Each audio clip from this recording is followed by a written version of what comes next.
Oi pessoal, eu sou Juliana e hoje eu vou falar sobre as minhas leituras recentes, não só sobre as minhas leituras recentes, porque estamos de férias, então a casa não está tão silenciosa assim, e a Bia também quer falar sobre as leituras dela, então depois ela vai participar do vídeo, então, porque ela tá com saudade, ela tá com vontade de participar aqui também, de falar com vocês, e vocês provavelmente vão ouvir também a voz do Leozinho aí, no fundo do vídeo, tá bom? Mas vamos lá. Eu vou começar falando aqui sobre as minhas leituras. Eu li O Lobo da Estepe, de Hermann Hesse. Este livro foi publicado, não foi escrito em 1927. A narrativa aqui, ela tem 3 versões, tá? A primeira versão seria aqui do sobrinho da mulher onde o lobo da Estepe morou ali por alguns meses. Então ele vai apresentar essa versão do Lobo da Estepe de fora, né, de quem vê de fora, como é o Lobo da Estepe.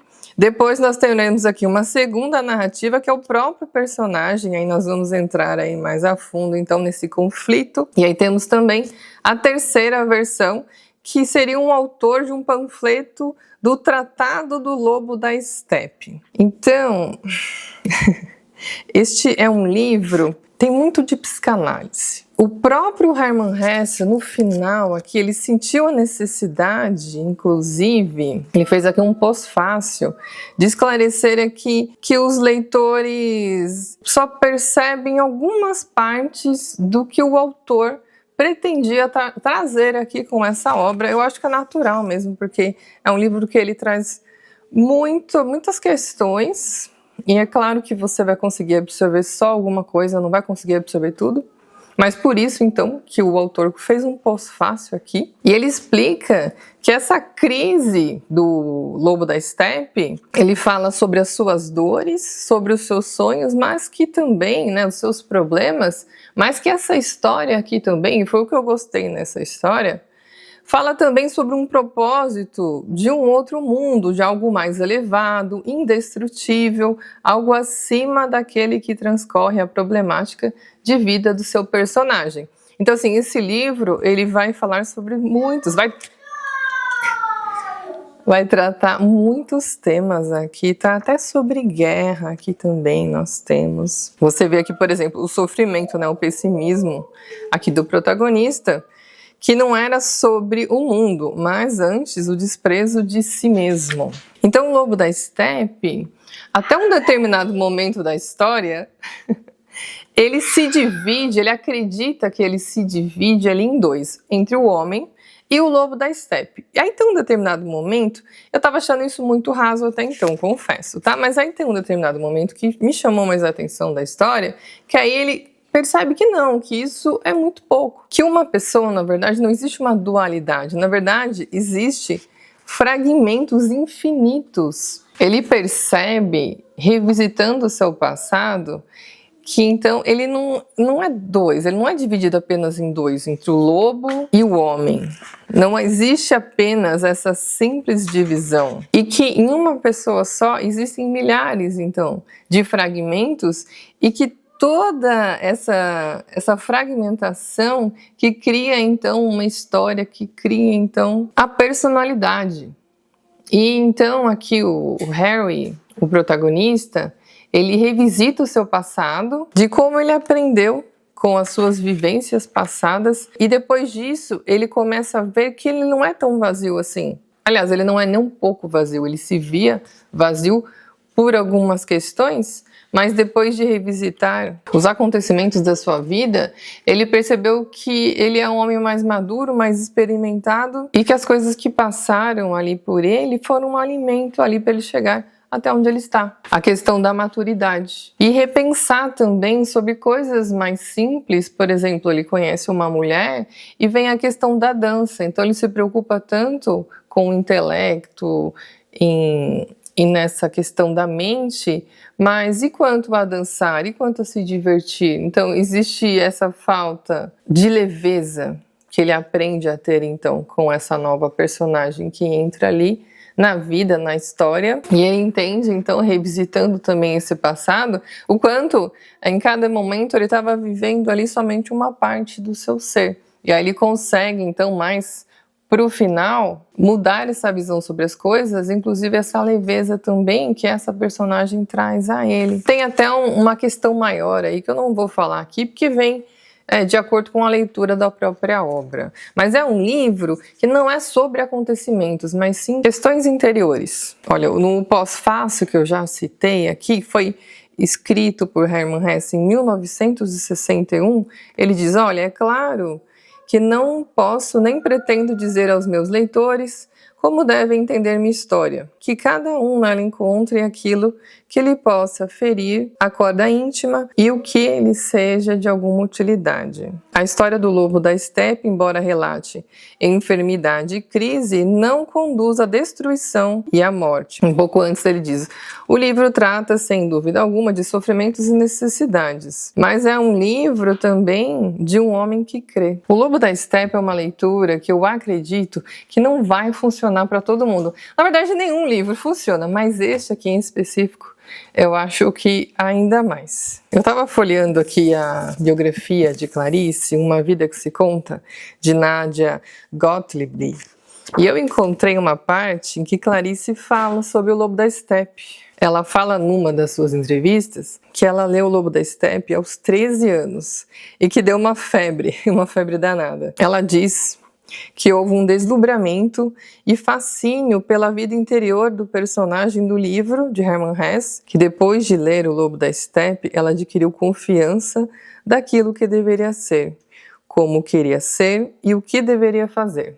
Li também as crônicas de Petersburgo, de Dostoiévski, essas crônicas foram escritas em 1847, e eu gostei muito de ter lido essas crônicas. Aqui Dostoiévski, ele apresenta Petersburgo, mas assim, a sua escrita, a sua maneira, mais uma vez me surpreendeu. Ele fala muito sobre os costumes da população, sobre a cultura, inclusive a falta de cultura. Ele critica a questão da cultura ser muito valorizada, a cultura francesa e italiana, que traz muito da cultura francesa e italiana ali, que eles não valorizam a própria cultura, da falta de incentivo, de interesse na própria cultura, mas depois nas próximas crônicas isso vai mudando um pouco, tá? Principalmente na última crônica. Inclusive também nas vestimentas, né? Ele critica essa imitação das vestimentas. E ele sempre traz aqui Petersburgo como o coração da Rússia. Indústria, o comércio, as ciências, a literatura, a educação. Inclusive esse despertar da literatura, o interesse da literatura, ele cita aqui em alguns momentos Gogol. E a última crônica aqui foi o que eu mais gostei. Ela começa num tom que lembra muito, para quem já leu vai saber, lembra muito Noites Brancas. Depois ele cita aqui algumas questões do duplo, então para quem já leu o duplo vai fazer muito sentido. Tá? E ele volta novamente aqui para a questão das Noites Brancas, ele vai falar especificamente sobre o sonhador, então ele vai explicar aqui mais o que seria esse sonhador. As crônicas tratam aqui a cidade como protagonista e o que está acontecendo aqui nessa escrita afiada, nessa escrita irônica, mas que faz refletir também, é um livro que eu acho que faz sentido para quem já está mais habituado aqui às questões daquela época. Eu acho que para quem é interessado, para quem gosta de literatura russa, é muito interessante. Eu gostei bastante. Li também Carta ao Pai, de Franz Kafka. Esta carta ela foi escrita em 1919, mas não foi entregue ao pai e foi publicada póstumamente em 1952. Gostei muito também do que eu encontrei aqui, tá bom? Encontrei aqui o desabafo de um homem que está falando para o seu pai, não consegue falar diretamente, então ele fala através de uma carta sobre o que ele passou desde a sua infância e como isso impactou na vida dele, inclusive na vida adulta. Enquanto ele se sentia invisível perante o seu pai, os seus sentimentos, enquanto ele se sentia desprezado. Mas chama a atenção também, mesmo sendo uma carta de cunho pessoal, chama muito a atenção aqui a qualidade de escrita. Inclusive aqui ele diz que a escrita dos seus livros, os temas, tratava de você, no caso o pai. Então, as histórias dele é sobre o pai. Então, ele cresceu, mas aquilo ficou com ele. Ele traz aqui diversas cenas da infância e ele analisa agora como adulto. E vale ressaltar aqui também que, perante de tudo isso, o Franz Kafka escreve essa carta adulto. E ele culpa o pai pelas próprias inseguranças da vida adulta. Então, é um mundo de muita culpa, em que há pouco espaço para a autorresponsabilidade. Então, é interessante pensar nisso também. Mas foi uma leitura que me sensibilizou bastante. Eu não esperava gostar tanto assim de Carta ao Pai. E gostei. Eu li também Peter Pan, de James Barrie. Eu já comentei sobre Peter Pan, sobre Carta ao Pai em outros vídeos, mas não em vídeos de leituras, então vamos falar aqui um pouquinho mais uma vez. Esse livro, na verdade, foi escrito uma peça teatral em 1904 e foi publicado como livro em 1928. É uma das histórias mais famosas aí da literatura infanto-juvenil e funciona para crianças e para adultos, porque ele traz muita questão da magia, da fantasia, ele traz muita questão da infância. E pode ser trabalhado também a questão do amadurecimento das fases da vida. Eu achei lindo, achei sensível, gostei também mais do que eu pensava que eu iria gostar de Peter Pan. Não só Peter Pan, esse menino que não quer crescer, que quer sempre ser criança, mas o que me emocionou também bastante aqui foi a Wendy. Wendy e sua família, Wendy e as questões que passam por aqui também me encantaram muito. E a ilha, né? Essa terra do nunca, se faz de conta, as coisas mágicas que acontecem, que encantam, essa magia que se perde, que se tem na infância, mas que você vai se desconectando. Gostei demais de Peter Pan. Agora a Bia quer falar para vocês o que ela leu esses dias. E está lendo, né? Fala oi pro pessoal primeiro. Fala oi, pessoal. Oi. Tá com vergonha? Normal, eu também tenho vergonha, tá? Mostra então o livro que você leu e fala como é que foi a sua experiência de leitura, o pessoal saber. Solta a língua! Que livro é esse? Crocodilos. E como foi essa leitura? Bom, é bem fácil de ler. Eu gostei porque eu achei bem uma aventura, tudo. Gostei bem, assim. Você leu bem rápido, né? Quantos dias será que você leu? Mais ou menos, assim, um mês, assim. Imagina! Tipo, uns 3 dias que você leu isso daí. Não, 3 dias também não, né? Mas não foi um mês, não, imagina. Não 10 foi nem uma dias. semana, imagina. Você leu super rápido. Porque a gente lia algumas páginas à noite. Foi e durante... mais de uma semana, só mais de uma semana. Não sei, eu acho que 10 não. dias? Eu acho que não. Você leu muito rápido, assim. E a gente lia à noite, antes de dormir. E aí, durante o dia, a Bia também pegava o livro, né? E ela lia. E é engraçado porque parece que já nasceu uma leitora aqui, né? Porque ela falava assim, eu quero tanto ler, mas e depois que ler, como é que vai ficar? Eu não quero que acabe. Eu falei, eu sei, eu sinto isso, a gente sabe, né? Nós leitores temos essa sensação, né? A gente quer muito ler, mas também não quer que o livro acabe. Mas eu acho que foi o livro que você e a gente leu muito rápido. Inclusive, você leu muito mais sozinha do que comigo. Durante o dia você pegava o livro para ler e lia sozinha e eu lia só mais uma parte à noite, acompanhava com você. E qual que é o outro livro? Eu já mostrei aqui em algum dos vídeos esse livro aqui que você está lendo, mas mostra também, não é todo mundo que viu o vídeo, mostra esse daí. O que mais que você está lendo? Matilda. E sobre o que é a Matilda? Que ela é muito esperta. A professora quer mandar ela pro último ano, só que a diretora não deixa. A diretora é má também, né? Sim. Daí um dia a professora da Matilda vai na casa dos pais dela conversar, mas os pais ficam tipo assim, o pai lá na porta, o pai que tava vendo lá, antes de ela entrar, ele fala assim, ó, pode ir em outra hora, tá com... Ele tá vendo TV, não é? Tá vendo TV, só que era o programa favorito. Daí ela fica assim na mente da professora.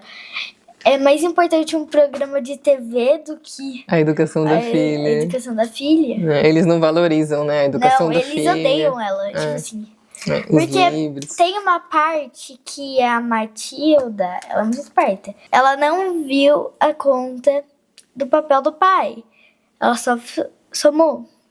Sem calculador, sem nada. Daí o pai fica irritado, fica até vermelho, assim. Porque ele ficou irritado porque ele achou que a Matilda tinha visto o papel dele, mas ela não tinha visto. Ela disse até assim, ó, baixo assim: papai, como é que eu posso ver? Eu tô do outro lado da sala. E ela calculou, né? E ele não acreditou que ela tinha calculado que ela era tão inteligente. E aqui você tá mais na metade aqui já, né? Não, mas na metade, quase na metade. Tem mais um livro também, nós estamos de férias, né? Então nós temos mais tempo para ler. Aqui nós, que eu digo as crianças, né? Eu acabo tendo menos tempo para ler, mas com as crianças a gente lê mais, inclusive durante o dia. Então a gente começou a ler também qual? Apresenta você aqui. Ilha Perdida. De Maria José Dupré, que é a mesma autora Da Montanha Encantada. Da Montanha Encantada, que a gente leu também há pouco tempo, né? Alguns meses, foi bem bacana. Esse livro aqui, inclusive, veio antes, né? E você não queria ler porque ele não tem ilustração, mas ela já acostumou. Ela acostumou, porque não tem ilustração, mas tá tudo bem. Inclusive, tá muito legal, né? Tá muito interessante. Porque eles ficam meio perdidos, assim, né? E eles vão tentar... Mas eles só levam um almoço só. Eles vão conhecer uma ilha misteriosa, só que eles vão escondidos, né? Eles numa vão canoa. escondidos. Eles vão bem cedinho, tipo assim, umas 6 horas da manhã. Porque daí ninguém ia perceber. Eles não queriam que ninguém soubesse. Daí o padrinho dele ficava um sino pra eles voltarem. Mas depois eles foram, mas eles pretendiam voltar no mesmo dia. Daí... Mas aí não deu certo, senão você vai dar spoiler. Agora não conta mais essa história. Eles estão nessa ilha perdida. Fica assim. Porque se contar muito, o pessoal não gosta, entendeu? O pessoal não gosta que conte tudo da história. Mas tá muito interessante, porque eles estão na ilha perdida e eles precisam resolver essa situação. Duas crianças, eles não são mais crianças, né? Eles são jovens, tem adolescentes. Um de 14 e um de 12. E tá muito legal, né? Aí a gente lê um pouquinho à tarde, um pouquinho à noite. Então é isso, essas foram as nossas leituras. A Bia compartilhou aqui 2 leituras em andamento, né? Não, uma que você já concluiu, que foi Crocotives, que surpreendeu bastante. E 2 que você está lendo. Nós estamos lendo juntos, né? Espero que vocês tenham gostado, então, desse vídeo. Tchau! Manda um beijo. Quer pegar um livro lá para mostrar pro pessoal? Não? O Leozinho também quis falar oi, né, Leozinho? O que você tava fazendo agora? Até? Tava lá fora. Lá fora, o que você tava fazendo fora? Brincando? Não, tava brincando. Coisas pra fazer isso aqui. E o que você tem na sua mão? Um tomate. Tomatinho, um tomatinho verde. A Nina também quer participar do vídeo. Hoje todo mundo quer participar. De onde você pegou esse tomatinho aqui? Tava lá na árvore. Lá na árvore? Tava 4. Tava mais 4. Mais 4? Mas você precisa deixar amadurecer pra você pegar. Você pegou verde, aí não dá pra comer? Não, tem só um. Tem só um? Espera ficar vermelhinho pra depois pegar. Pra gente comer o tomatinho. Não quero. Não? E o livro? Que livro que você gosta? Todos os livros. Todos? Quando que você gosta de ler livro? Eu não consigo. Eu consigo ler só 6 páginas. Só 6 páginas você consegue ler? De dia ou de noite? E de noite. De noite, né? Antes de dormir? De dia também. De dia também. E se a mamãe não contar a história à noite pra dormir, o que você faz? Eu choro. Você chora. Já tá acostumado, né? Se a mamãe... Depois você não me pensar, eu vou lá. Se a mamãe não contar a historinha à noite, o Leozinho chora, né? Se você não me dar um beijo, eu vou lá. Se eu não der um beijo, você chora. E se eu não abraçar você? Eu choro. Oh, então tem... Se você não faz, você não vai dar desculpa, eu choro. Aí, mamãe dá um beijinho, dá um abraço, conta a historinha e a gente dorme. E boa noite. Eu dormo e depois você pode eu tomar banho e você ler a história. E é isso aí. Mãe, vai lá, mãe. Manda um beijo pro pessoal, então, pra você poder ir lá brincar. Fala tchau, pessoal. Um beijo. Tchau. Não. Fala tchau. Tchau, pessoal. Tchau. Um beijo. Eu não tô vendo o pessoal. Não tá vendo o pessoal, mas o pessoal tá te vendo. Bom dia, tá me vendo? O pessoal tá te vendo. Tchau! Tchau!